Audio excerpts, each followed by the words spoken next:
A União das Casas Espíritas da Zona Norte apresenta O Espiritismo está no ar. Um programa que anuncia, esclarece e consola.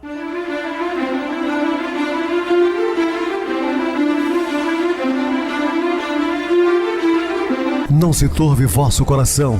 Credes em Deus, credes também em mim. Na casa de meu pai há muitas moradas. Se assim não fora, eu vou-los teria dito, pois vou preparar-vos lugar.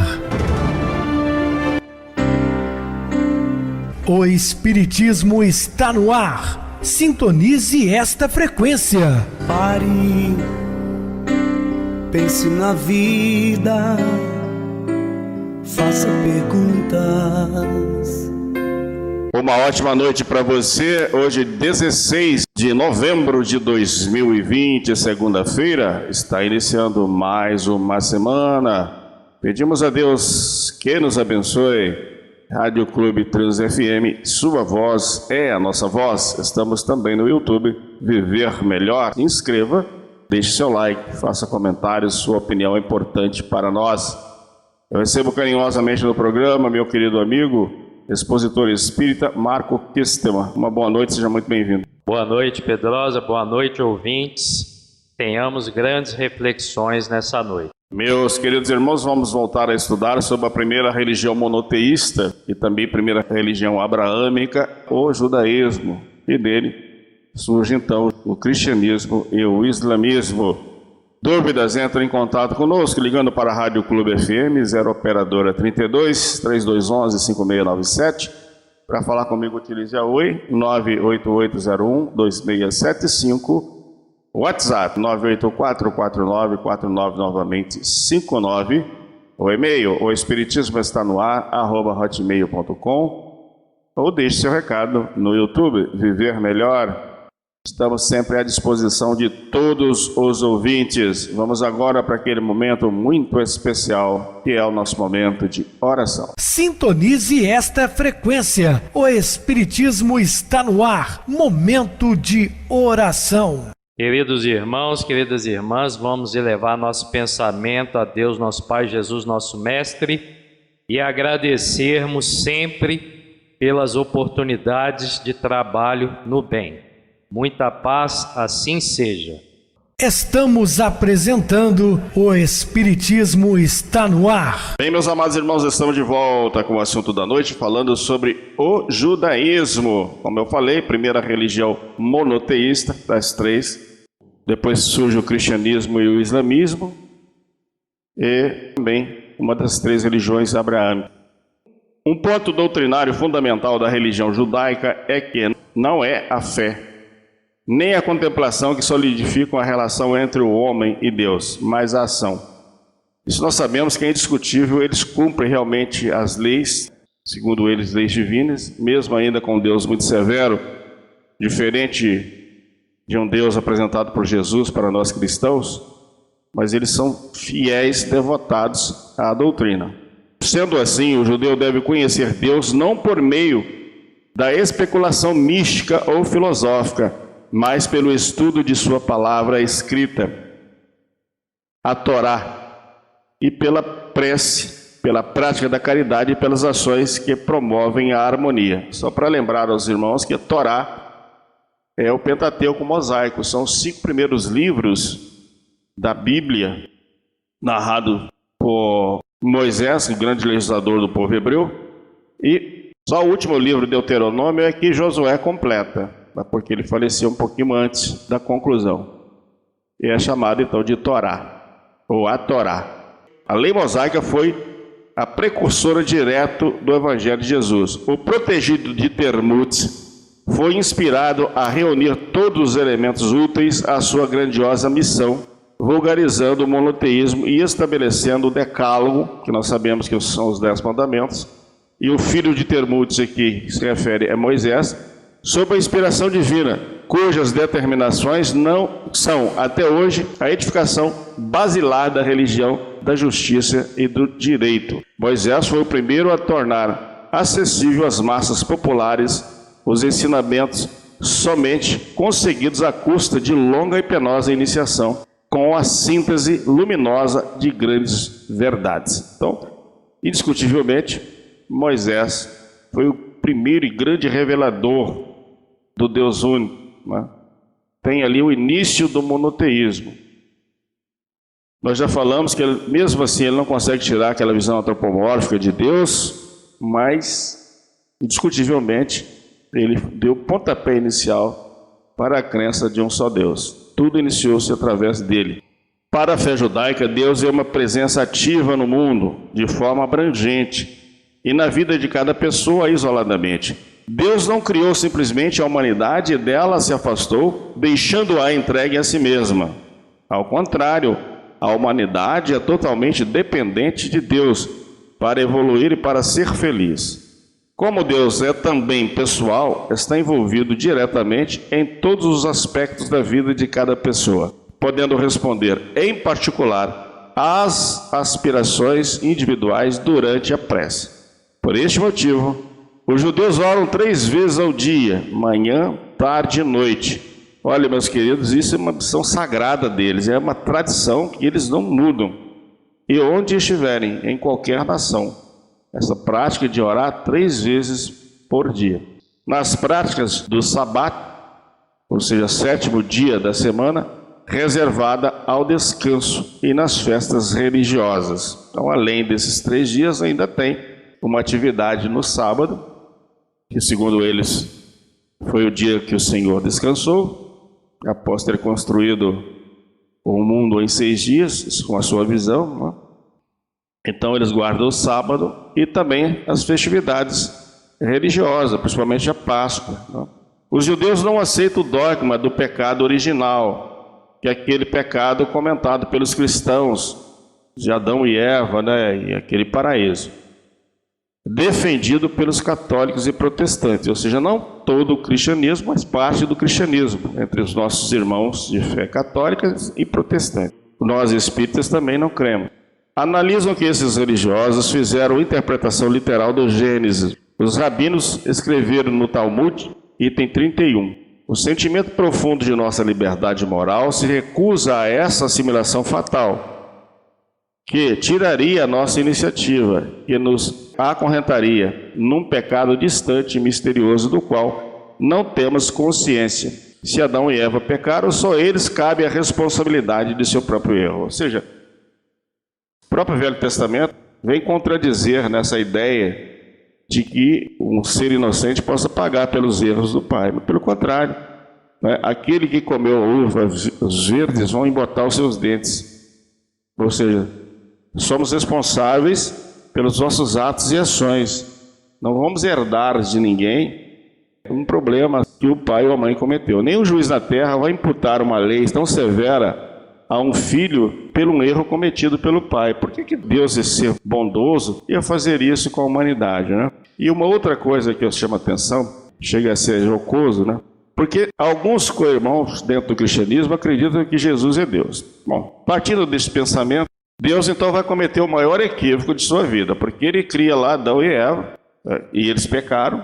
Depois esse mesmo Deus teve que vir morrer para que os pecados dos homens fossem perdoados, ou seja, derramar o seu próprio sangue. Isso numa visão de que Jesus é Deus. Então, este mesmo Deus que criou, ao invés de perdoar lá atrás, não, esperou vários séculos, milênios, para depois vir aqui morrer para redimir o pecado dos homens. Olha, é algo muito infantil, né? Uma coisa que não faz nenhum sentido.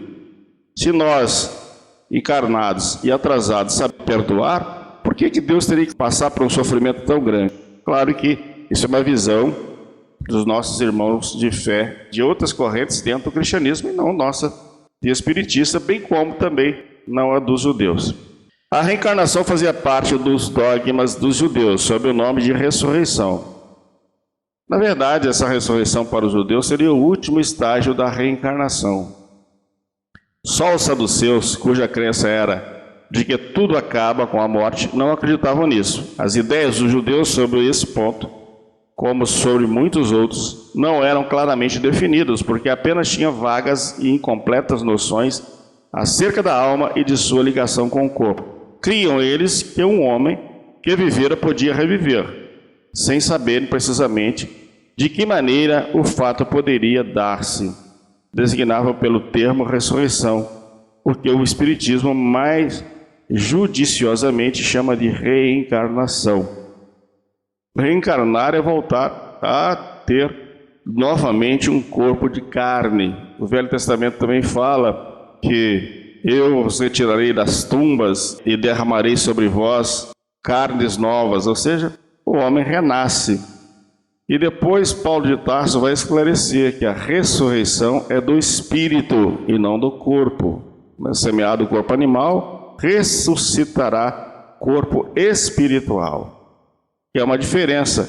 Lázaro de Betânia passou por um processo não de reencarnação, mas de ressurreição.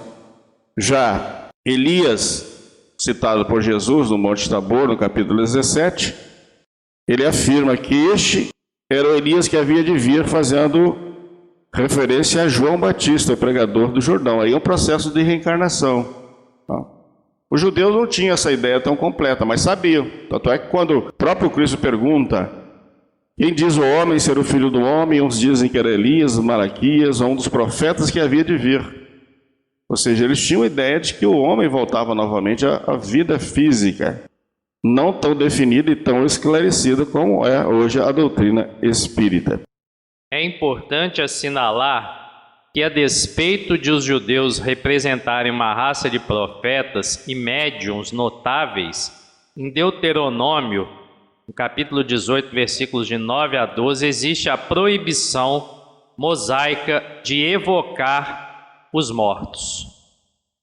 Nesse sentido, a proibição feita por Moisés tinha então a sua razão de ser, porque o legislador hebreu queria que o seu povo rompesse com todos os hábitos trazidos do Egito, e de entre os quais o de que tratamos era objeto de abusos. Haja vista que, se Moisés proibiu evocar os espíritos dos mortos, é uma prova de que eles podem vir. Do contrário, essa interdição seria inútil, uma questão de lógica. É importante não confundir a lei civil estabelecida por Moisés para administrar o povo judeu nos distantes tempos da sua organização com a lei divina, inserida nos 10 mandamentos recebidos mediunicamente por Moisés.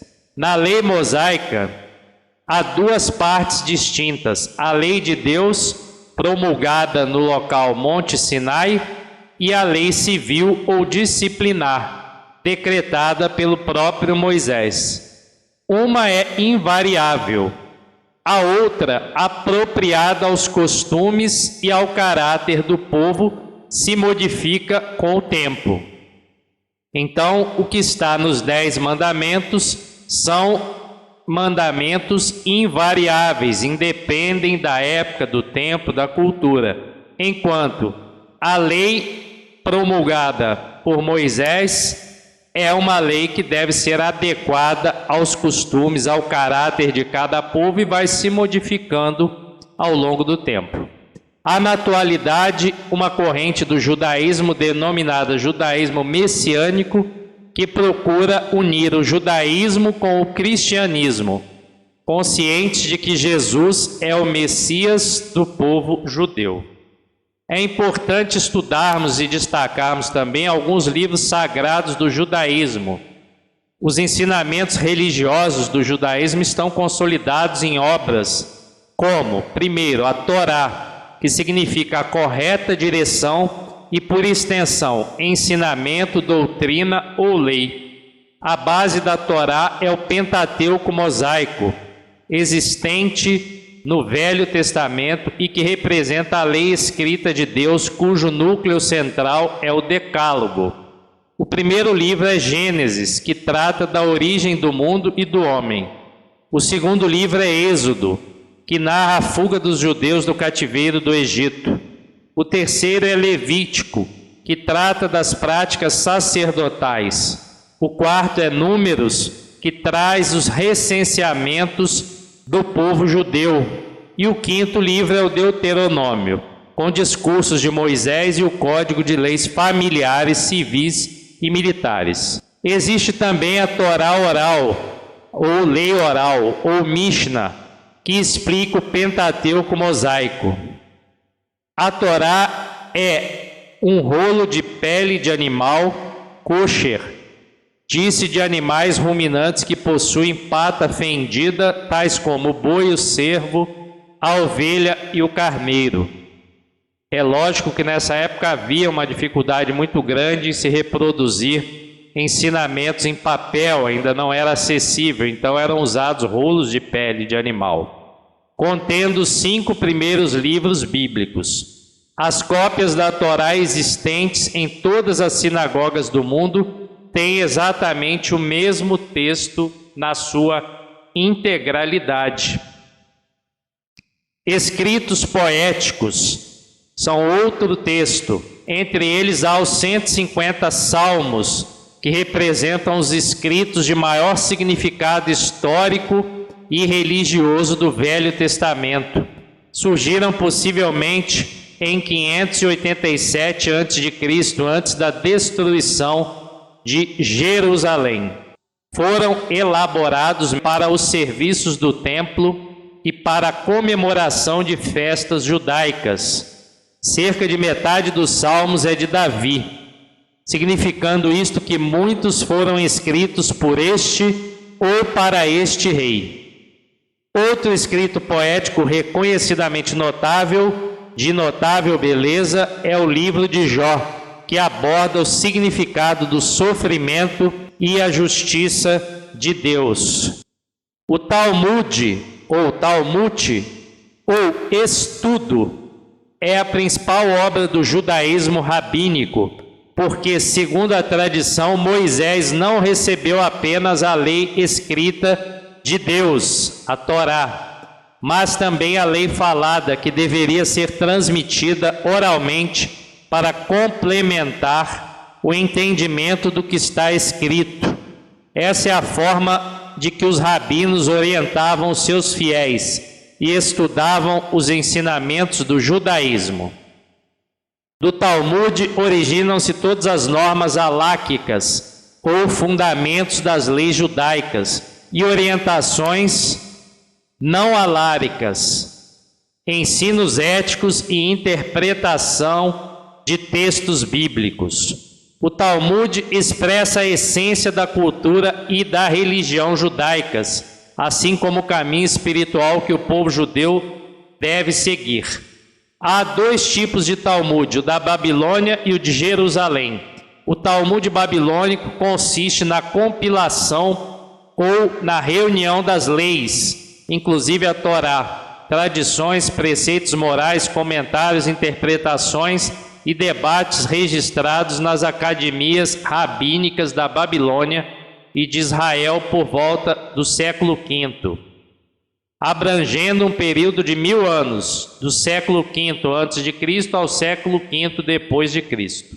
Aproximadamente, o Talmud de Jerusalém foi publicado 1 ano antes do Talmud babilônico. A Cabala judaica, o calendário religioso, é uma das correntes místicas do judaísmo. O termo significa literalmente recepção e, por extensão, tradição. Também pode ser traduzido como recebimento e transmissão de ensinamentos, porque os judeus místicos afirmam que a lei escrita só poderia ser explicada pela lei oral, ensinada de acordo com as pessoas e circunstâncias secretamente. Essa tradição oral é transmitida de geração a geração durante milênios. Trata-se de um tema tão misterioso que durante séculos só homens casados e com mais de 40 anos eram autorizados a estudá-lo. Esta regra já não é totalmente aceita e hoje homens e mulheres estudam os princípios básicos da Cabala. Exige-se um certo grau de sabedoria e de maturidade espirituais para um judeu aprender a interpretá-lo fielmente nas épocas remotas. Os livros dos profetas israelitas estão saturados de palavras enigmáticas e simbólicas, constituindo um monumento parcialmente decifrado da ciência secreta dos hebreus. Poucos judeus conhecem ou conheceram profundamente a Cabala. Moisés foi um deles. Para os místicos judeus, somente através da Cabala conseguiremos eliminar definitivamente a guerra, as destruições e as maldades existentes no mundo. O primeiro cabalista teria sido o patriarca Abraão. Teria sido visto as maravilhas da existência humana e dos mundos mais elevados. O conhecimento adquirido por Abraão teria sido transmitido oralmente aos seus descendentes. O primeiro trabalho sobre a Cabala, o Sefer Yetzirah, ou livro da criação, é atribuído a Abraão. Esse texto básico da Cabala ensina que existem 32 caminhos da sabedoria, organizados por sua vez em 10 itens denominados Sefiró, ou luzes divinas. Estas luzes divinas, representadas nas 22 letras do alfabeto hebraico, são canais que o Criador utilizou na obra da criação. As letras são consideradas os alicerces ou vasos da criação, incluindo todas as combinações e permutações através das quais Deus criou o mundo com palavras. Por fim, a Cabala procura essencialmente descobrir a origem de tudo o que existe, o universo e a terra, o ser humano, sua vida e morte, o mal, a senda do bem e o poder da prece. O Antigo Testamento é um repositório de conhecimentos secretos dos iniciados do povo judeu, e somente os grandes mestres da raça poderiam obter. A grande contradição do judaísmo é, sem dúvida, a não aceitação do Cristo como seu Messias. A verdade, porém, é que Jesus, chegando ao mundo, não foi absolutamente entendido pelo povo judeu. Os sacerdotes não esperavam que o Redentor procurasse a hora mais escura da noite para surgir na paisagem terrestre. Segundo a sua concepção, o Senhor deveria chegar no carro magnificente de suas glórias divinas, trazido do céu à terra pela legião dos seus tronos e anjos. Deveria humilhar todos os reis do mundo, conferindo a Israel o cetro supremo da direção de todos os povos do planeta. Deveria operar todos os prodígios, ofuscando a glória dos Césares. O mais interessante é que muitos ainda acham isso até hoje. Para os judeus, a vinda do Messias à terra, surgindo sobre nuvens com grande majestade, cercado de seus anjos e ao som de trombetas, tinha um significado muito maior do que a simples vinda de uma entidade revestida apenas de poder moral. Por isso mesmo, os judeus que esperavam no Messias um rei terreno, mais poderoso do que todos os outros reis, destinado a colocar-lhes a nação à frente de todas as demais e a reerguer o trono de Davi e de Salomão, não quiseram reconhecê-lo no humilde filho de um carpinteiro, sem autoridade material. No entanto, estejamos certos, Jesus acompanha-lhe a marcha dolorosa através dos séculos de lutas expiatórias, regeneradoras. Novos conhecimentos dimanam do céu para o coração dos seus patriarcas, e não tardará muito tempo para que vejamos os judeus compreendendo integralmente a missão sublime do verdadeiro cristianismo e aliando-se a todos os povos da terra para a caminhada salvadora, em busca da edificação de um mundo melhor. Perfeito, Marco. Falamos aí da Torá judaica, da Cabala, algumas traduções ou tradições Cabalá, onde estão concentradas a maior parte dos judeus reencarnacionistas. É existente até hoje essa crença dentro do judaísmo. Também ele citou o capítulo 18 do Deuteronômio, que muitos detratores da doutrina espírita utilizam contra nós espíritas essa passagem, e está de comum acordo com o pensamento espírita. Eu conheço bem o texto. Quando chegares à terra que o Senhor teu Deus te deu, não faça como aquela nação, não faça como que o seu filho ou filha passe pelo fogo. Ou quem consulte agoueiros, feiticeiros, encantadores, ou quem busque espírito de adivinhação, ou a necromancia, ou quem faça evocação aos mortos. Primeiro, o espiritismo não faz evocação a morto algum. O telefone, como disse o nosso querido Chico Xavier, toca de cima para baixo, não de baixo para cima. Não cremos em adivinhações. Isso é uma coisa inexistente no meio espírita. Se trata de uma fé raciocinada. Principalmente adivinhações com os mortos, que é a necromancia. Está de comum acordo com o que Moisés deixou. Mas, como eu falei dos detratores da doutrina espírita, alguns tradutores da Bíblia acrescentaram a palavra médium e a palavra espírita no capítulo 18 de Deuteronômio.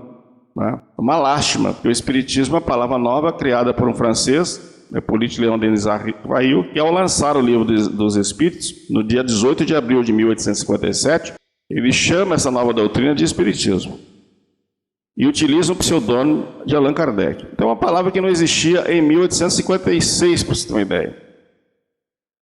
Como que ela pode existir no hebraico ou aramaico? Cerca de mais de um milênio antes. Meu Deus, não faz sentido. Então é preciso estudar, pesquisar, para saber o que estão dizendo. O assunto é muito importante, deixaremos para o programa de amanhã. Vamos agora para o nosso intervalo musical e a seguir a nossa oração final.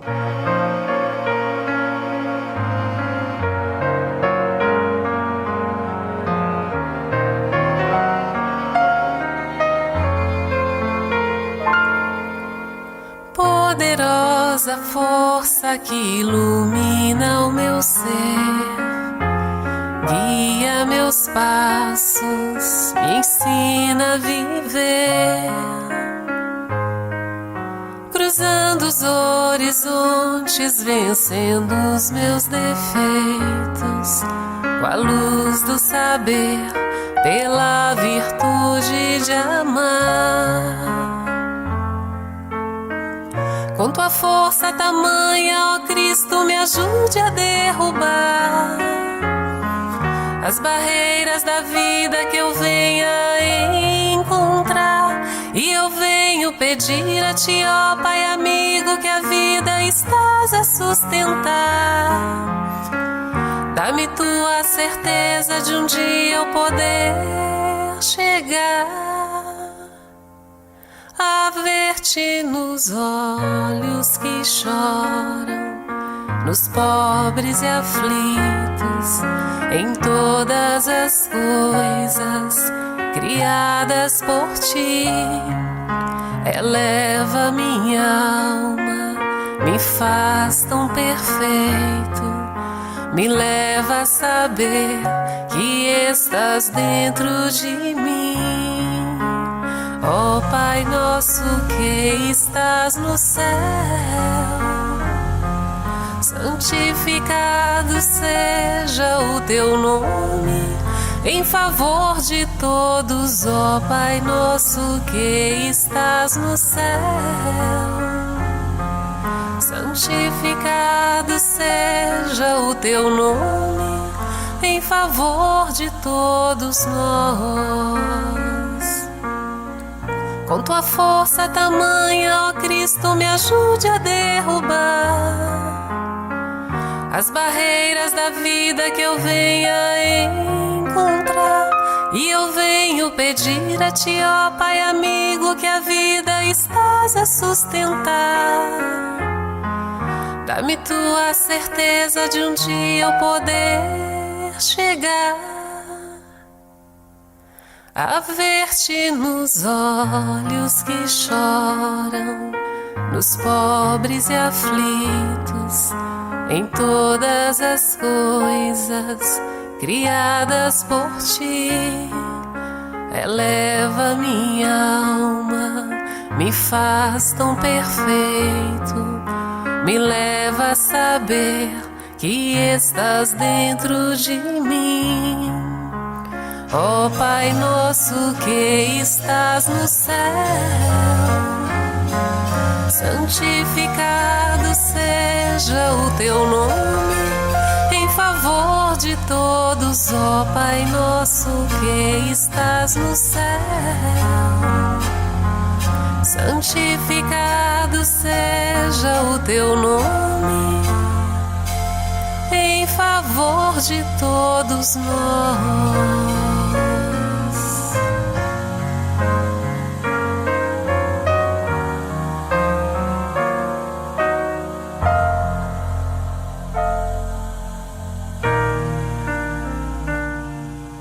Sintonize esta frequência. O Espiritismo está no ar. Momento de oração. Queridos e amados irmãos em Cristo, por dentro de nós, consciência em Deus. No lar, amor nas leis de Deus. No trabalho, servir com Deus.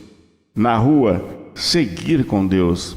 Junto dos outros, lembrar-nos de Deus. E em tudo, pensar em Deus. Se meditares sinceramente nas provas que já vencestes, nos problemas que já atravessaste, nas dores que já esquecestes e nos obstáculos que muitas vezes já contornaste, sem maior esforço de tua parte, reconhecerás que o amparo de Deus esteve e está contigo em todos os momentos, aprendendo a cooperar mais em favor da paz em ti mesmo, consolidando a fé na providência divina que nunca desampara. Meus queridos irmãos, Deus jamais nos desamparará. Temos confiança, fé e esperança acima de tudo. Que Ele nos abençoe. Meu querido irmão Marcos, suas despedidas. Boa noite, Pedrosa. Boa noite, meus irmãos e minhas irmãs. Um abraço fraterno que trago de todos os irmãos do Instituto de Difusão Espírita de Juiz de Fora, o ID. Um abraço. Marco, muito obrigado pelo seu apoio aqui no programa. Boa noite a todos os amados irmãos ouvintes da Zona Norte de Juiz de Fora, que nos acompanham sempre pela rádio local, Rádio Clube FM, aos internautas do Brasil, dos Estados Unidos, da Europa, parte da Ásia e também do YouTube, Viver Melhor. Continue ligados ouvindo a nossa próxima atração, Love Clube, o programa mais romântico do rádio brasileiro. Boa noite a todos e até amanhã, se Deus quiser.